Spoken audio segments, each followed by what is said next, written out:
saw many turbulent scenarios in the past. The agreement contains many vulnerabilities.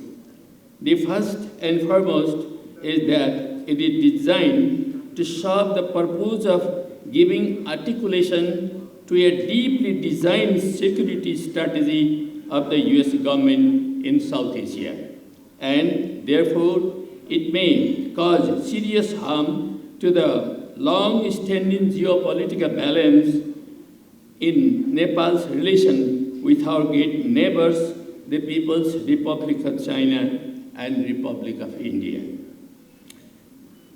Hence, the agreement saw a flood of comments and opinions from all walks of Nepalese life.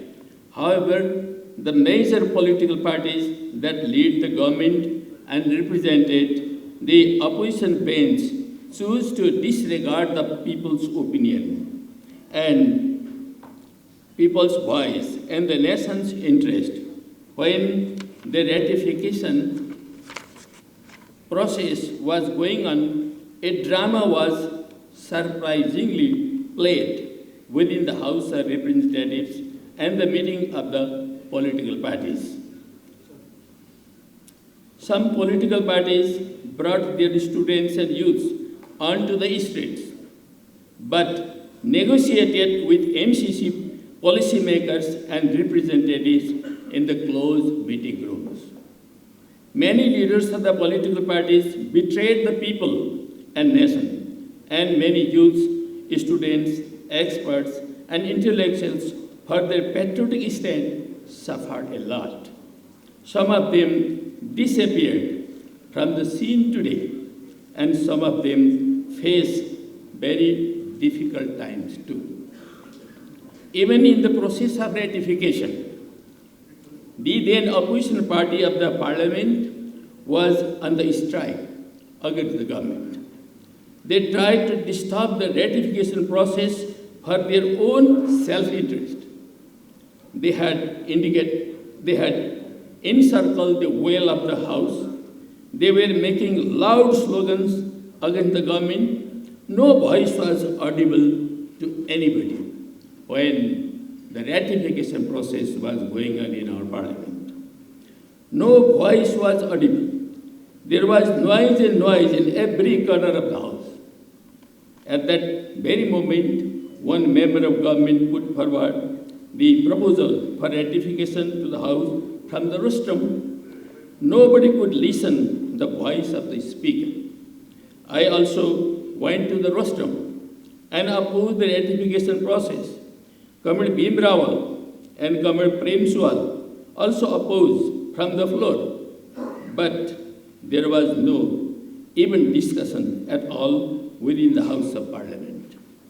Finally, the Speaker declared that MCC project has been ratified by the Parliament of Nepal. This was a surprising drama of ratification of MCC from our Parliament. While thousands of people were protesting from the many streets of Kathmandu, capital, against the ratification without improving the MCC document, would there be a more shameful thing than it for an independent, democratic, and dignified country like Nepal? Most of the people of Nepal are always patriotic. They love our country more than their life, but they have been betrayed in this way by some leaders of this country. However, dear friends, this is only one dark page of history of my beloved country. I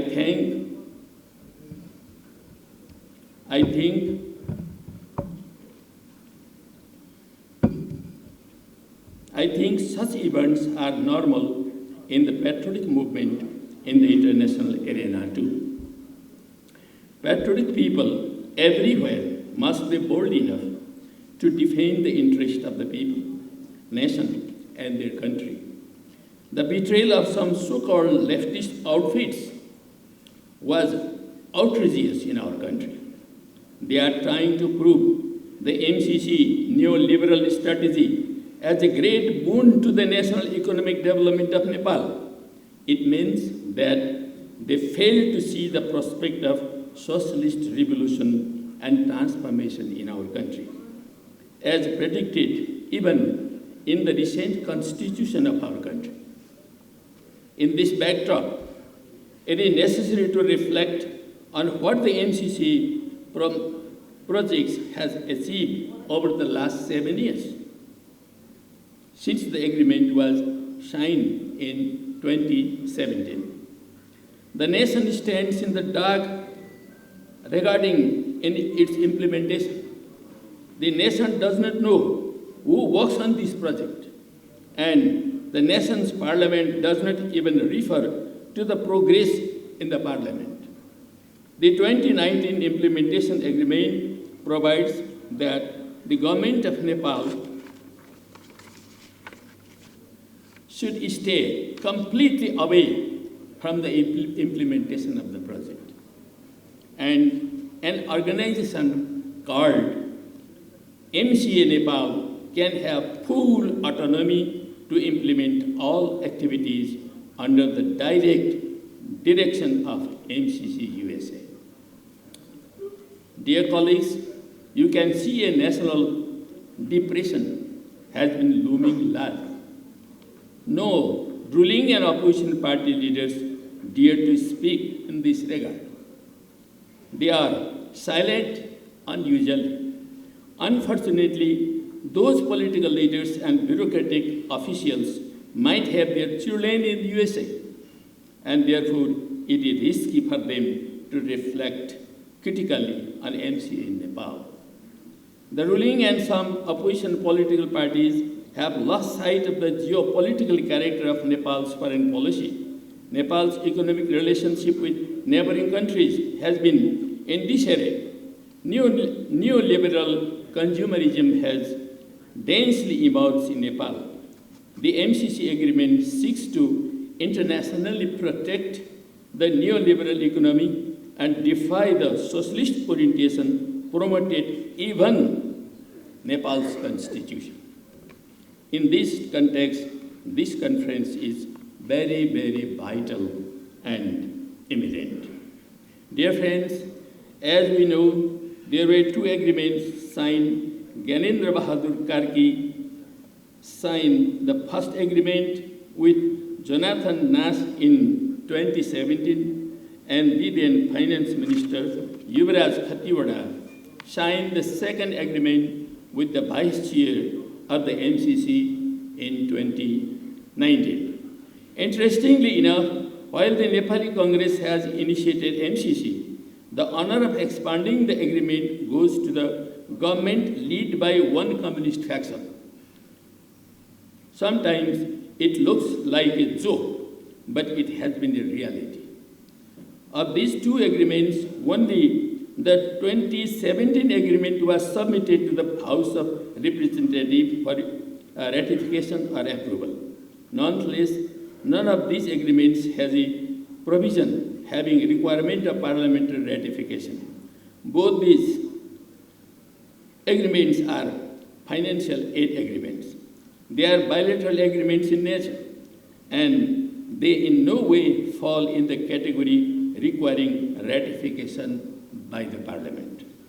The only motive behind ratification was to endorse the provision of the agreement that supersedes the supremacy of Nepal's law, and thus the MCC agreement can control Nepal's governance system. This was the real motive of the ratification of the MCC in such a shameful manner without any discussion from the parliament. There was no discussion at all. Nobody could speak there. There was noise and noise and noise. So amid that situation, that was ratified. Therefore, the ratification is looked for endorsement of these US laws and policies, officially by the legislative body of the country like Nepal, where new parliamentary democracy was established recently. However, the agreement has been vague and has been fully prepared without paying attention to the interest of Nepal. The document shows that the involvement of the Nepalese side in the drafting role seems very poor or negligible. Actually, if the agreement is brought into implementation in the present structure, some serious problems will occur, even creating a serious fallout in Nepal-China and Nepal-India relations in the future. Therefore, to ensure the agreement comes into smooth operation, a serious review of terms and conditions is required. A few important issues to be addressed can be encapsulated as follows. The MCC agreement does not contain a provision requiring ratification from the Federal Parliament of the Republic of Nepal. Hence, the question regarding why it was dragged to the Parliament has no simple answer. It has many things behind it.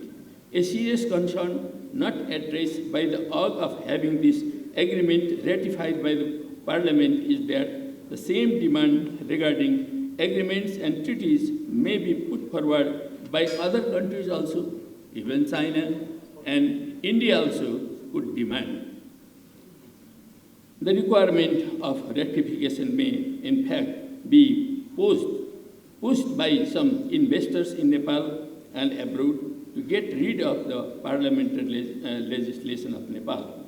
This agreement gives sweeping authority to MCC and MCA Nepal, violating the constitution of Nepal. The authority given to MCC and MCA Nepal is exclusive of the government of Nepal. This agreement gives such power to the MCA Nepal that it has the authority to supersede government of Nepal. MCA Nepal is established by the executive order of the government of Nepal, however. But the agreement has provision to bind the government. These terms are derogatory to Nepalese sovereignty. Nepal's executive power under Article 75 of the Constitution cannot be questioned, cannot be transformed, cannot be reduced or abrogated by an agreement signed with the foreign government. Dear colleagues, this agreement allows MCA Nepal to recruit foreigners, and the government of Nepal is subject to granting a visa for an unlimited period. Why? There is no answer. No agreement can transfer the power of government that directly relates to the security of Nepal. This agreement factually obliges Nepal to sign the electricity deal only with India. It creates a monopoly of India in the electricity market of Nepal. This cannot be acceptable. Under the Vienna Convention on the Law of Treaties 1968, ultimately, this agreement will be a tool of bargaining with India. Finally, yet importantly, the ownership of the government over land property used by project activities is also in question. Without properly, it is said that from those land already under the leadership of MCA, under the ownership of MCA, nobody could use that land. I think in the future, if there would be a rail from China to Nepal, the rail must go through that land, but it has already captured by MCC. So it must be changed if we have to bring rail from China to Nepal. Some time ago, the new administration of President Trump of America issued an order to stop US aid and MCC. But again, sometime before, US administration has revived MCC, particularly in Nepal. Only in Nepal. Why? Why this inconsistency from US government? What has been the reason behind it? Is it not again Nepal being in a must strategic location geopolitically? We have to find out a proper, practical, analytical, and logical answer about this change. For this purpose, we have organized this another Kathmandu Dialogue Series 2. I hope there would be a very lively, cordial, factual, and logical discussion in all the sessions today and tomorrow, and bring a very practical and logical conclusion in the context of very fastly changing global and regional political scenario around us, so that our relation in the future with our neighbors and with the world would be more fruitful. With these reflections, I would like to end my remarks. Thank you very much for your attention. Thank you.